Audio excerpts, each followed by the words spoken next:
AEW talent believes Malakai Black has indeed left the company after his all-out performance this past weekend. There was a big talent meeting before Dynamite last night. Speaking of Dynamite, we have new Trios champion, a new Ring of Honor Pure Champion.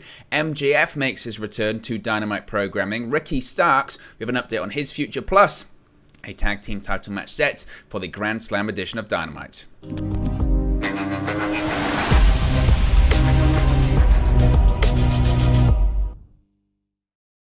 Hey guys, welcome back to Wrestle News 365. Hope everyone is doing very well. As always, there are plenty of news stories to get into in the world of All Elite Wrestling. So let's start off talking about another possible departure from the company, that being one Malakai Black. Now, there have been a lot of rumors recently about Malakai Black's status within AEW. We had heard that he had put in a request to be released from his AEW contract, which was initially denied. Now, of course, he wrestled this past weekend at All Out in that Trios tag team match. And after the match, alongside the House of Black, he performed a bow to the audience, seemingly indicating that this was his final performance in front of an AEW audience. Now, since then, Fightful Select are reporting that AEW talent have heard that Malakai Black has now indeed been granted a conditional release. Now, this is quite specific stuff, so we'll get into the report and what it actually means for Malakai Black going forward and his options. It looks like, though, Malakai Black is effectively done with AEW for now.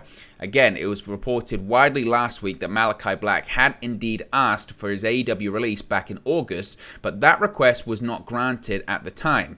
AEW, in an official capacity, told Fightful that rumors that he was gone from the company were not true, but it would seem they have since changed their stance on the matter. Now, numerous talent have informed Fightful and other people asking, I guess, and numerous talent informed, is that they've been told that Malakai Black is now done with AEW for the foreseeable future, with many saying that he did indeed get his AEW release. Now, AEW sources claim that the release is highly conditional, which isn't usually the case for the company.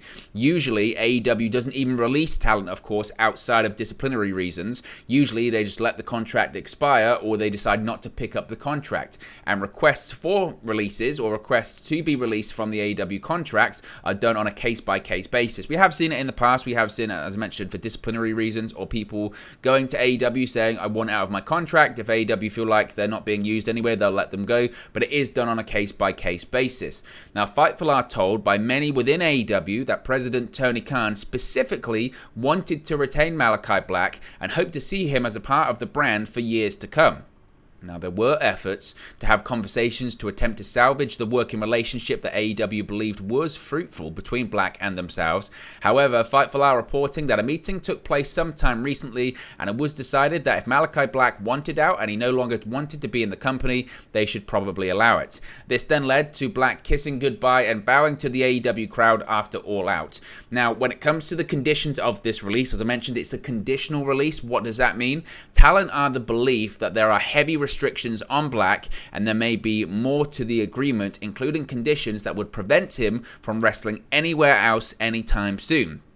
Black withdrew from a September 9 indie show in Ohio, according to PW Insider. Is that related to this conditional release? We don't really know.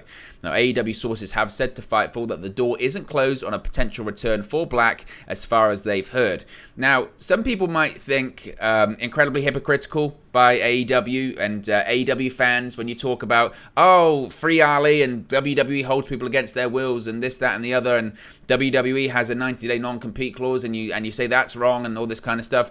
From what we have heard, the situation is that Malakai Black, and I don't want to speculate too much on this because ultimately I don't know, and we're talking about health stuff, and I'm always very uncomfortable discussing people's health stuff when they haven't discussed it themselves or gone public about it themselves. But we had heard a rumor that possibly there were some events going on in Malakai Black's personal life. We had also heard that there might be some mental health troubles going on at the time, and that was in addition to him not being happy with his position in AEW. That kind of was exacerbating things, essentially. That he wanted out of his contract because he wasn't happy with his position on the card. He wasn't happy with creative, but also there was this other stuff going on in his personal life that it was just, everything was just too much, and he wanted to be out. And if that is the case, then maybe AEW have said, look, okay, if you don't want to be here and there's all this stuff going on, we'll let you go, granted that you don't go to the competition, because they're not stupid. They know WWE it's always been the place to be, but certainly right now, it's really the place to be. For a brief period last year, it felt like AEW was the place to be, right? Around the sort of spring, summer last year, it felt like going into the autumn, it felt like AEW was going to be the place to be, and these people were leaving. Daniel Bryan, his contract expired, he went to WWE. Adam Cole went to AEW. CM Punk signed with AEW. They feel like there was momentum. Now, were they ever going to overtake WWE? No, but the WWE environment at the time wasn't that great either. People were being released, people were unhappy, and all this kind of stuff. It was the place to be. And Malakai Black was part of that group of people that got let go by WWE. He was released, and he went to AEW, and it felt like it was the place to be. And that doesn't necessarily feel the case now. WWE, once again, feels absolutely the place to be in terms of money, but in terms of creative and in terms of doing great stuff and great content, feels like the place to be. And we know the relationship that Malakai Black, Aleister Black, has with Triple H and the success he had in NXT with Triple H. So AEW have to protect themselves. Of course they do. Malakai Black signed a 5-year contract when he signed with All Elite Wrestling last summer. He's only 1 year in. He's got 4 years left on his deal. And I think from an AEW perspective, they might feel like we need to protect ourselves, and I don't know what the conditions are. Maybe the conditions are a bit like in football, when you've got years left on your contract, but the company decides to let you go, they pay off near enough the rest of your contract, or there's an agreement for a year, we'll continue to pay you as long as you don't work elsewhere. I don't know what the conditions are, so I can't say. All I can say about Malakai Black is that it's a real shame it hasn't worked out. I'm a huge fan of his work. I was a big fan of Aleister Black in NXT. I thought the main roster stuff he did, he was shackled by the creative frustrations that are Vince McMahon and Bruce Pritchard, and that's really unfortunate. When he came to AEW, I was finally excited he was going to be in main events, and he's going to be doing great stuff. He had that opening feud against Cody, which was, a lot of the Cody stuff in AEW. He was warped into that Codyverse, and he got kind of involved in all of that mess. And the House of Black, in principle, as an idea, works, but when you have a giant roster, it didn't work. And like a lot of people, he got lost in that shuffle. And that's really, really unfortunate. Ultimately, though, pro wrestling aside, I want everyone to be happy, and I want everyone to be healthy. And that's the most important thing for Malakai Black right now. So hopefully this AEW release facilitates that. Now, prior to Dynamite last night, there was a talent meeting. We've heard of all of these meetings, Zoom meetings between CM Punk, Ace Steel, and Tony Khan. And there was also a talent meeting prior to Dynamite last night. According to Fightful Select, they reported that after the Wrestling Observer, Dave Meltzer reported that AEW World Champion, or former now AEW World Champion CM Punk, was in Chicago and not Buffalo. It was also revealed that he and Ace Steel would have a Zoom call with AEW officials at 4 p.m. Eastern Time prior to Dynamite last night. However, that wasn't the only meeting that was held yesterday. Fightful, I've been told that an AEW talent meeting was set to take place just after that Punk and Steel Zoom meeting with talent, referees, coaches, and announcers. Now, Bryan Danielson, Chris Jericho, and Jon Moxley, senior figures in the AEW dressing room, were set to lead the meeting. Chris Jericho, of course, recently has been complimented by several on the AEW roster about his demeanor and resolve as the Elite CM Punk situation unfolded. The Wrestling Observer also confirmed Fightful's previous report of a CM Punk injury, that he needs surgery. We did a video about this yesterday. Be sure to check it out on the channel as well. So we don't have any more real details of what was said in the talent meeting, only that it was held after this Punk Zoom meeting, and it involved talent, referees, coaches, announcers. It was led by Bryan Danielson, Chris Jericho, and Jon Moxley. And I think as talent meetings go, you would be said, a talent meeting, they're pretty good people to run that meeting. They're experienced people. They're people that their reputations are very solid in comparison to others in AEW right now. And Chris Jericho, as I mentioned, has been singled out recently as someone that's been a real locker room leader. We know Bryan Danielson's professionalism, and Jon Moxley arguably has been AEW's EVP. Be careful with that word, MVP this year. All these acronyms, MVP this year, because he stepped up in a major way when the company really needed him, when he was coming off the back of personal issues. And since he's come back from his stint in rehab and ditching the alcohol, he's been nothing but sort of sensational. And I know a lot of people aren't fans of the way Moxley works, or his style, or the blood, and all that kind of stuff. But there's no doubt he stepped up in a major way for All Elite Wrestling this year when they desperately needed it. When the injury bug hit, he main evented the Forbidden Door. He was the interim world champion. He defended the championship every single week on Dynamite, had big matches against the likes of Chris Jericho and others. And he's certainly transitioned into a major locker room leader, without doubt. Last night on Dynamite, of course, we spoke earlier today about titles being vacated, specifically the AEW World Championship and the Trios Championships. And the fate of the Trios Championships were determined very, very quickly, as new Trios Champions were crowned on Wednesday night's episode of Dynamite. Tony Khan, of course, addressed the fans at the beginning of Dynamite, announcing that a match between Death Triangle and the Best Friends would be for the now vacant AEW World Trios Championships. This was the opening contest on Dynamite, and when it was all over, Death Triangles held their hands high in victory. With this win, Death Triangle means that they are the second AEW World Trios Champions. It's not the first time that the members of the trio have held championship gold in AEW. Of course, last year, the Lucha Bros won the AEW World Tag Team Championships, and PAC recently became the inaugural AEW All-Atlantic Champion, which is actually a bit of history because PAC, as far as I'm aware, is the first person to hold 2 AEW championships simultaneously in AEW history. Of course, we've seen other multiple champions in AEW history. We see FTR holding several belts at the moment from Ring of Honor, from New Japan Pro Wrestling, from AAA. We've seen it in the past with Kenny Omega holding world championships from several other companies, but we've never seen a talent hold multiple AEW championships, which PAC does right now. Does that make him 2-PAC? Because Becky 2 bouts, does that make him 2-PAC? I don't know, but I thought the match was good, and look, everything, my thoughts in that entire championship situation, I spoke about earlier today. It's a total mess, but I thought, in terms of Dynamite last night, it must be said, I thought the show was very good. But it wasn't the only title change that we saw last night as well. We have a new Ring of Honor Pure Champion, that being Daniel Garcia. Daniel Garcia is the new Ring of Honor Pure Champion, because on last night's episode of Dynamite, we saw Blackpool Combat Club member Wheeler Yuta defend his Ring of Honor Pure Championship against rival and Jericho Appreciation Society member, the Dragon Slayer, Daniel Garcia. Now, of course, this is the second time they've actually faced off for the Ring of Honor Pure Championship. Yuta and Garcia went at it at Ring of Honor's Death Before Dishonor pay-per-view a couple of months ago.